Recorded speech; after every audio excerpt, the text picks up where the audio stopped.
This is an article from the Reformed Presbyterian published in September of 1838 and is a continuation of an older article, actually, from an older edition of the magazine. It's entitled A Short Account of the Old Presbyterian Dissenters.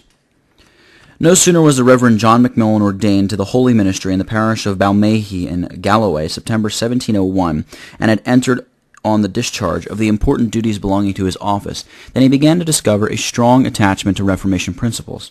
Accordingly, he and other two members of the presbytery of Kirkcudbright, so early as in the month of July 1703, after having used other means more privately for exciting their brethren unto their duty, drew up and presented to said presbytery a paper of grievances, craving, amongst other things, that some effectual measures should be taken for reviving the remembrance of the National Covenant of Scotland and the Solemn League and Covenant of the Three Kingdoms, explicitly asserting the divine right of presbytery, openly avowing Christ's sole headship over his church, together with her intrinsic liberties, and for impartially stating and mourning over the many sins of the land.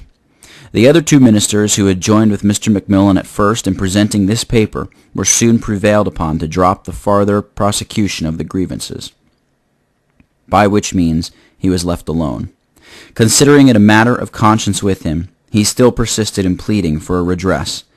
This soon rendered him obnoxious to his presbytery. He was considered a troubler of Israel. Accordingly, in the same year, 1703, a libel was preferred against him in a very informal and unjust manner, some of themselves being judges. The illegality of this measure was abundantly obvious, inasmuch as at one and the same meeting of presbytery Mr. Macmillan was appointed to preach a visitation sermon as a member of that court in the regular exercise of his office, and also cited to appear at their bar as a panel. Besides, when some attempt was made to lead a proof, not so much as one single charge in the libel could be substantiated. Ashamed, it would seem, of their own conduct, the presbytery offered to pass from their libel if Mr. Macmillan would promise to drop the prosecution of his grievances and cordially join with them.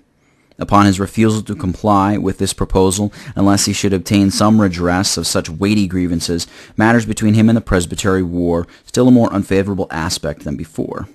No other remedy appearing to be now left for the disburdening of his own conscience, he entered his solemn protest against the proceedings of the presbytery, declined their authority, and appealed to the first free and faithful General Assembly of the Church of Scotland. Upon this the meeting broke up, and a considerable number of the members went home.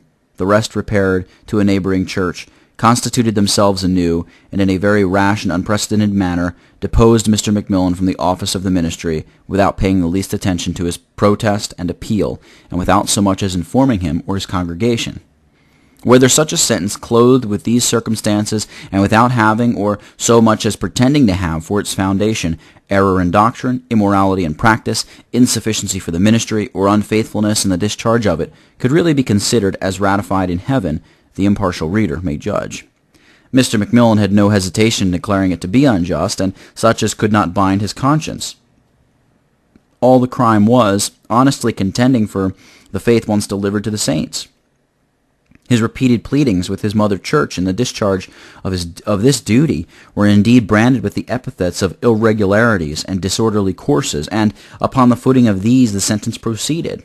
But how improperly such terms are applied to the conduct of Christ's witnesses in faithfully endeavoring, quote, whereunto they have already attained, to walk by the same rule and to mind the same things, unquote. It is surely not very difficult to see.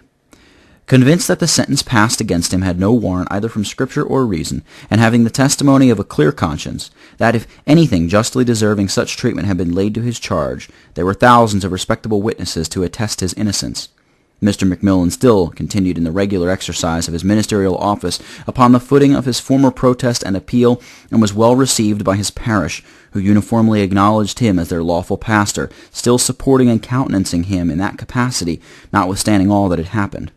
It is obvious that he and those of his parish who adhered to him as their minister must now be considered as in a state of separation from the established church, and openly avowing their adherence to the principles of Scotland's covenanted Reformation.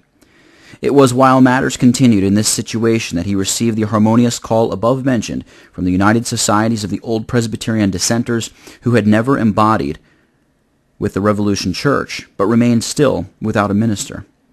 In the year 1707, they called and invited Mr. Macmillan to take them under his ministerial inspection, along with the people who had all along adhered to him, upon the footing of the covenanted Reformation between 1638 and 1649. With this request he cheerfully complied, acting still upon the same principle. He and Mr. John McNeill, probationer, on the 29th of September 1708, gave into the Commission of the General Assembly at Edinburgh a joint protestation, declinature, and appeal. In this deed they recognized substantially the very same doctrines and principles which are contained in the informatory vindication and in the judicial testimony of the Reformed Presbytery. While their protestation and declinature are founded on much the same defections and corruptions of the Revolution Church as are stated and condemned in that testimony, as the printed copies of the protest and declinature, which are yet to be seen, plainly evince. The public are hereby certified that the foregoing statement with respect to the deceased Mr. Macmillan's leaving the established church is taken from original papers and other documents, the authenticity of which is indisputable, and upon which could still be shown were it necessary. Upon the whole, it is obvious that notwithstanding all the objections of his adversaries, Mr. Macmillan's standing claim to the full exercise of his ministerial powers, even to the day of his death, was as valid as hundreds of others in similar circumstances whose title has never been disputed. It could be no less valid than the claim of all such Protestant ministers as were once in the bosom of the Romish Church, but separating themselves from her communion and advocating the cause of the Reformation, were subjected to the papal thunder of depositions, excommunications, and solemn execrations. Protesting against the unhallowed deeds, they continued in the full exercise of their ministry, and were still reputed the ambassadors of Christ until the day of their death. It cannot be less valid than the claim of the first ministers of the secession. These too were suspended and deposed by the judicatories of the Revolution Church, and it is deserving of notice that the real reasons of these deeds were remarkably similar to the reasons of Mr. Macmillan's deposition, namely, their persevering remonstrances against the defections and corruptions of their mother church, and refusing to drop their earnest contendings with her until they should obtain some redress of their just grievances. Denied this, they protested against the unjust sentences passed upon them, and still went on in the exercise of their ministry.